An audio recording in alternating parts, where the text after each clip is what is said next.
করছি এবং যথেষ্ট কিন্তু যে ওয়ার্ক প্রেশার নিতে পারছি না, প্রচণ্ড আমার কাল থেকে শরীরটা খারাপ, জ্বর মতো। আজকে একটা মিটিং ছিল, আমি এসেছিলাম, এবার এসে কথা বলতে বলতে হঠাৎ করে ব্ল্যাক আউট হয়ে যায়, পড়ে যায়। তারপর আমি আসতে চাইনি, আমার সব কলিগরা জোর করে নিয়ে এলো এবং আমার বাবার খুব কম বয়সে হার্ট অ্যাটাকের হিস্ট্রি আছে, বাবা মাত্র 48 বছর বয়সে হার্ট অ্যাটাকে চলে যায়।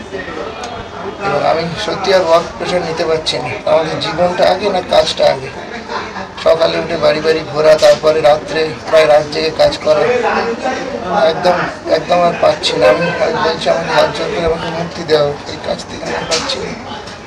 প্রচণ্ড দুর্বল, ব্ল্যাকআউট হয়ে গেছে। এখন কিসের থেকে কি হয়েছে, দিনের পর দিন, আজ 15 দিন তারা একটানা ডিউটি করছে, তাদের খাওয়া নেই, ঘুম নেই, তাদের এতটুকু রেস্ট দেওয়ার প্রয়োজন কেউ মনে করছে না।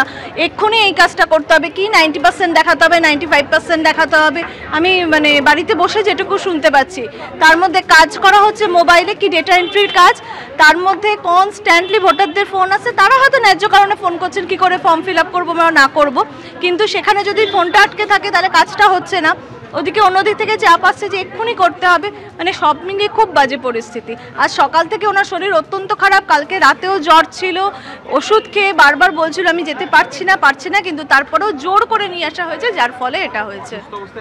হ্যাঁ, উনি অসুস্থ অবস্থায় বেরিয়েছেন, জ্বরের ওষুধ খেয়ে বেরিয়েছেন এবং ঘুম হচ্ছিল না। কালকেও বলছিল আমার বুকে পিঠে ভীষণ ব্যথা হচ্ছে, এত মানে ভারী জিনিস টেনে এরকম রাস্তায় ঘুরে কাজ করার তো অভ্যেস নেই না, সব মিলিয়ে মিশিয়ে।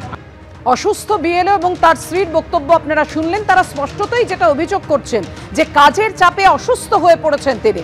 সুপারভাইজারের সঙ্গে বৈঠক চলছিল, সেই সময়ই অসুস্থ হয়ে পড়েন ওই বিএলও। অর্থাৎ সময় কম, তার মধ্যেই এত এনুমারেশন ফর্ম বিলি করতে হবে, আপলোড করতে হবে, যথেষ্ট সময় সাপেক্ষ কাজ।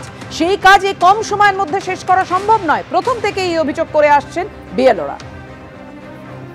বেলেঘাটায় কলকাতা পুরসভার 34 নম্বর ওয়ার্ডের কাজ করছিলেন বিএলও অনিমেষ নন্দী। সুপারভাইজারের সঙ্গে কথা বলতে বলতে হঠাৎই তিনি অসুস্থ হয়ে পড়েন। কাজের চাপ এতটা বেশি দেওয়া হচ্ছে যে অনেকেই তারা অসুস্থ হয়ে পড়ার আশঙ্কা করছেন। 34 নম্বর ওয়ার্ডের যে বিএলওরা কাজ করছেন তারা সহকর্মী অনিমেষ নন্দীর জন্য এই বেলেঘাটা এলাকার বেসরকারি হাসপাতালে এসেছেন তাকে দেখতে, এবং সেখানেই তারা তাদের ক্ষোভ উগরে দিচ্ছেন যে মানসিকভাবে এবং শারীরিকভাবে তাদের উপর যে চাপ পড়ছে, কাজের যে চাপ পড়ছে, তারা অসুস্থ হয়ে যাওয়ার জন্য তারা আশঙ্কা করছেন।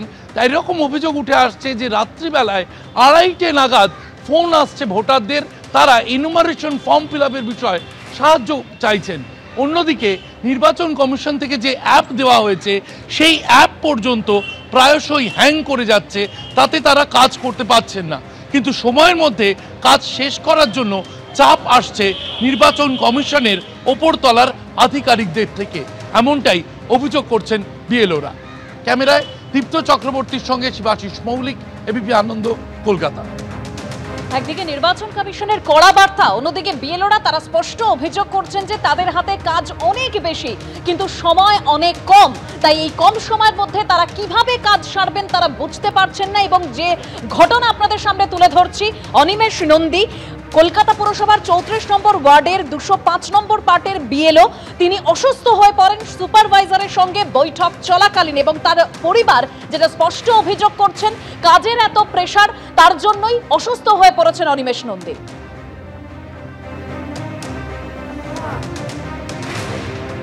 করতে করতে ডিজিটাইজেশন মানে কোনো জিনিসটা প্রপার হচ্ছে না, রোজকার রোজ আপডেট আসছে, আজকে এত কালেকশন করতে হবে, আবার সঙ্গে সঙ্গে এত ডিজিটাইজেশন করতে হবে। আমরা কোন কাজটা করব? সারাদিন কালেকশনে বেরোলে এসে আবার বাড়িতে ঢুকেই সারাদিন একটা ডিজিটাইজেশন করতে কত সময় লাগে একটা করে ফর্ম? আমাদের ডিজিটাইজেশনের আমাদের কোনো প্রপার ট্রেনিং ছিল না, হুট করে ওই কাজটা চাপিয়ে দেওয়া হয়েছিল। প্রথমে বলা হয়েছিল যে আমরা ফর্ম দেবো বাড়ি ফর্ম নিয়ে চলে আসবো, ফর্ম নিয়ে এসে ইসিআইকে জমা দেবো। হুট করে আমাদের বিএলও অ্যাপসে কী করলো, ডিজিটাইজেশন একটা অপশন করে দিল, এনুমারেশন ফর্ম ফিল বলে একটা অপশন করেছে। ডেড ভোটার, ভোটারের কোনো রকম কোনো গাইডলাইন্স নেই। যাদের 800, যাদের 900, যাদের 1100, যাদের 1200 ভোটার, তারা কি করে ডিজিটালাইজেশনটা করবে? আমাদের কোনো টাইম জ্ঞান কোনো নেই। বলছে আজকে এইটা দিয়ে দিন, কালকে ওটা দিয়ে দিন, মানে মানসিক প্রেশারে আমরা বিপর্যস্ত হয়ে পড়ি।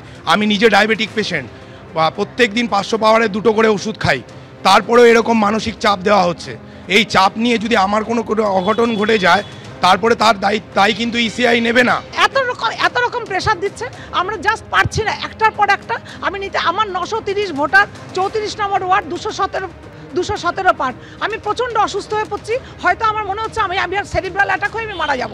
আমি এখন মাঝ রাস্তায় পড়ে দাঁড়িয়ে আছি, আমি না এখানে কাজ করতে পারছি না ওখানে, এত মেন্টাল প্রেশার আমরা নিতে পারছি না।